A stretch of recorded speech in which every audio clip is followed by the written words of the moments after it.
अथर्वा ऋषि के साथ कर दिया। 9 बेटियों को 9 ऋषियों के हाथों में सौंप करके अब ब्रह्मा जी को विदा किया, अपनी बेटियों को विदा किया और उसके बाद भगवान के पास आए जो कपिल के रूप में आए हैं। हाथ जोड़ करके गर्दन जी खड़े हुए और हाथ जोड़ करके स्तुति कर रहे हैं कि परम प्रधान पुरुष महतम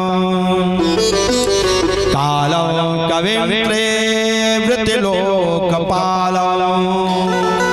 आप तो पुरुषों में प्रधान हो, आप परम पुरुष हो। मैं आपके पास अपना उद्देश्य लेकर के आया हूं। क्या मैं अब संन्यास ग्रहण कर सकता हूँ? क्यों? आज भगवान कपिल से पूछना पड़ा करदम जी को, क्यों? क्योंकि ऋषि महात्मा अगर साधना करते हैं तो भगवान के लिए ही तो करते हैं। और जब स्वयं भगवान ही बेटा बन करके आ गए हैं और घर छोड़ करके मैं भगवान के लिए बाहर जा रहा हूँ तो पहले भगवान से अनुमति ले लूं, उसके बाद मैं संन्यास लूं। नहीं तो भगवान अगर कह दिए कि हमारे लिए तो जा रहे हो जंगल में और मैं तुम्हारे घर में आया हूँ तो फिर जंगल काहे को जा रहे हो? तो इसलिए पहले इनसे मैं पूछ तो लूं, क्या मैं संन्यास ग्रहण कर सकता हूँ? अगर प्रभु का आदेश हो जाएगा तब मैं संन्यास ग्रहण कर लूंगा। जब अपनी मन की बात बताई तब उसी समय भगवान ने कहा कि गच्छ कामं मया पृष्टो मयि सन्न्यस्त कर्मणा। गच्छ माने जाओ, मेरी तरफ से स्वीकृति है। क्यों? अब हमें लगता है कि जब भगवान घर में आए हैं तो फिर भगवान को पाने के लिए संन्यास लेकर के वन में जाने की क्या जरूरत है, जो करदम जी हुज्जत करके जा रहे हैं। करदम जी जान रहे हैं कि जो भगवान का अवतार है, भगवान के अवतार के कई रूप हैं। कुछ भगवान के अंशावतार हैं, भगवान के कुछ कला अवतार हैं, भगवान के कुछ आवेशावतार हैं, कुछ भगवान के पूर्ण अवतार हैं। तो जो कपिल अवतार है ये अंशावतार है, ये पूर्ण अवतार नहीं है। और करदम जी उस सन्यास का सहारा लेकर के उस पूर्ण ब्रह्म परमात्मा, इसलिए आज भगवान के उस अंशावतार से याचना कर रहे हैं कि क्या मैं उस पूर्ण ब्रह्म की साधना के लिए क्या मैं संन्यास ग्रहण कर सकता हूँ? और जब आज कपिल भगवान ने कह दिया कि गच्छ कामं मया पृष्ट मयि सन्न्यस्त कर्मणा, आप जा सकते हो। अब कपिल भगवान से जब आदेश लेकर के करदम जी संन्यास ग्रहण करने चले गए, ये बात देवहूति मैया देख रही है। और जब चले गए तो एक दिन देवहूति मैया के बात समझ में आई, अरे मैं जिसको बेटा मान रही हूँ वो तो साक्षात नारायण है। मेरे पति देव भी इनकी स्तुति करके इनसे याचना करके तब संन्यास ग्रहण किए, और मैं कितनी अनजान हूँ कि मेरे घर में भगवान बैठे हैं और मैं अपने जीवन का कल्याण नहीं कर पा रही हूँ। आज एक आसन लगाया और आसन लगा करके बढ़िया पूजा की थाली सजाई, पूजा की थाल सजा करके भगवान कपिल को ले आई और ला करके आसन पर बैठा करके विधिवत पूजन किया। कपिल ने पूछा, मैया आज तुझको क्या हो गया है, तू मेरी पूजा कर रही है? माता देवहूति ने कहा कि प्रभु आप मेरे बेटे तो हो, लेकिन बेटे के साथ साथ आप साक्षात नारायण हो। आज मैं आपसे कुछ लेना चाहती हूँ, आपसे कुछ जानना चाहती हूँ, आत्म कल्याण के विषय में मैं कुछ समझना चाहती हूँ। बोलो मैया क्या सुनना चाहती हो, क्या जानना चाहती हो? तो वही बात कही माता देवहूति ने, क्योंकि मनु महाराज की ही तो कन्या है। तो देवहूति मैया ने कहा कि प्रभु निर्विण्णा नितरां भूमन् सदैन्द्रियतर्षणा।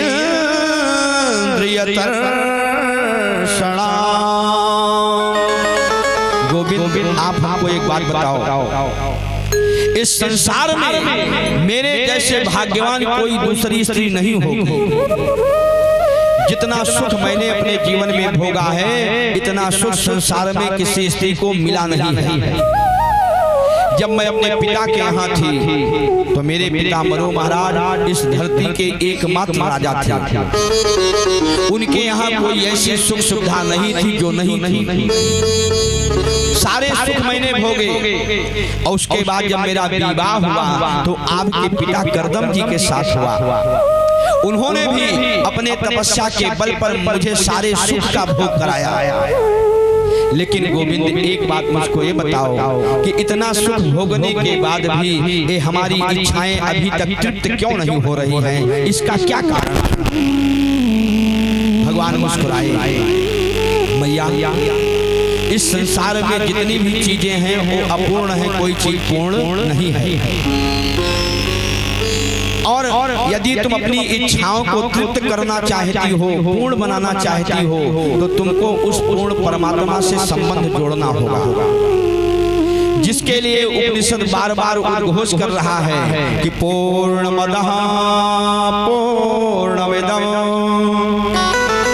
पूर्णात् पूर्णमुदच्यते पूर्णस्य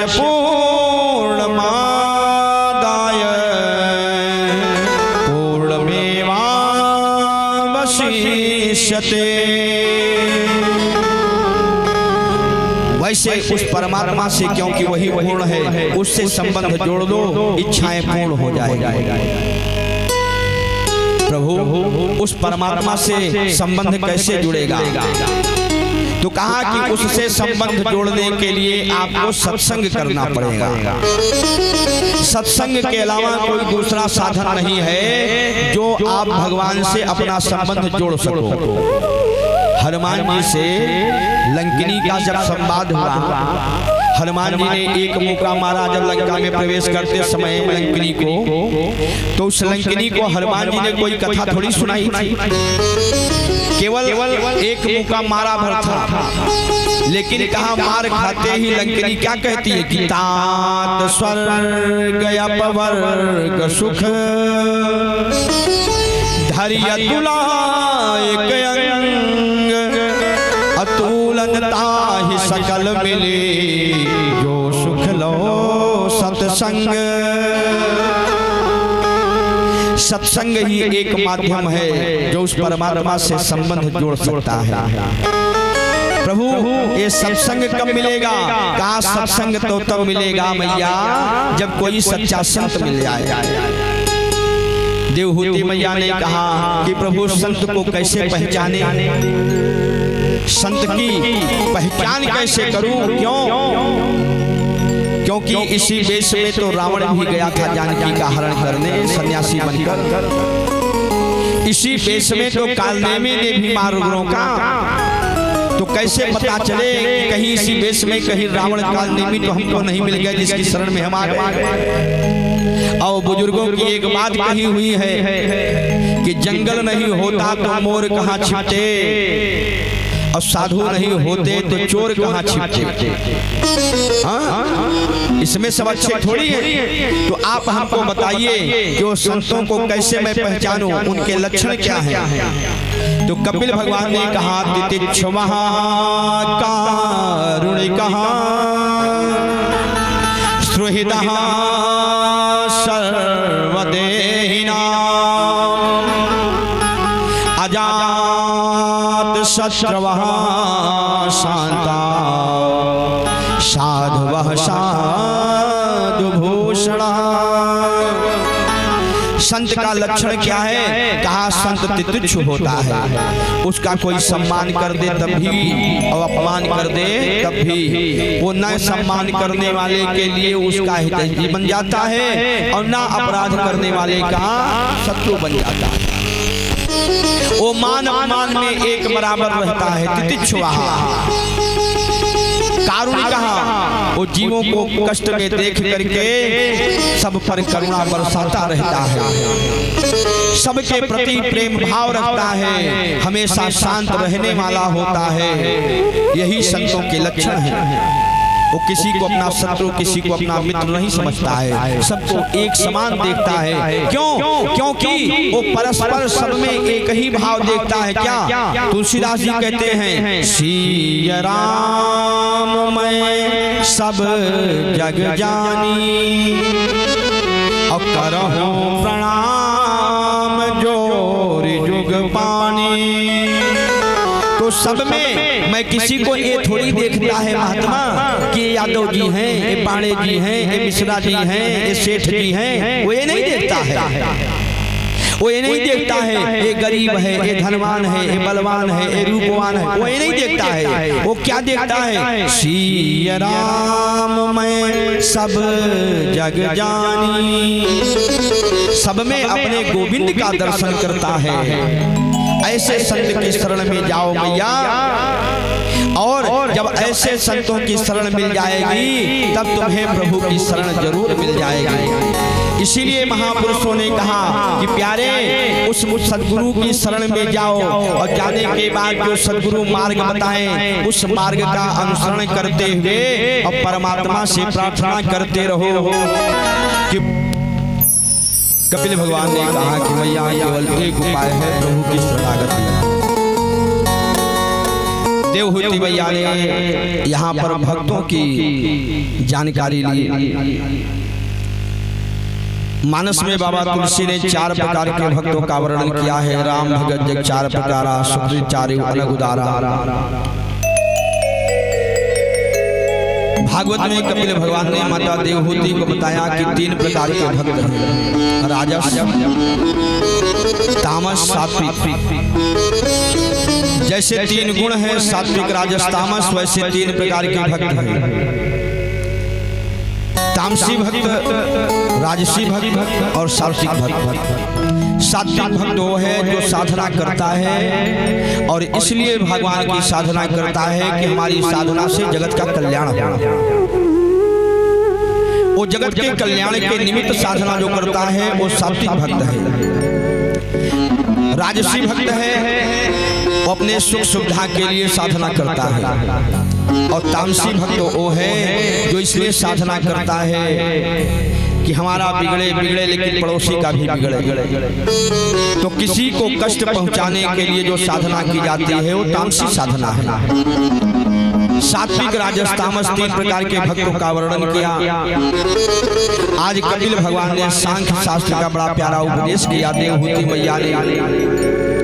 उसका पालन करते हुए और जिस रास्ते पर करदम जी गए थे उसी रास्ते का अनुसरण करते हुए आत्म कल्याण किया।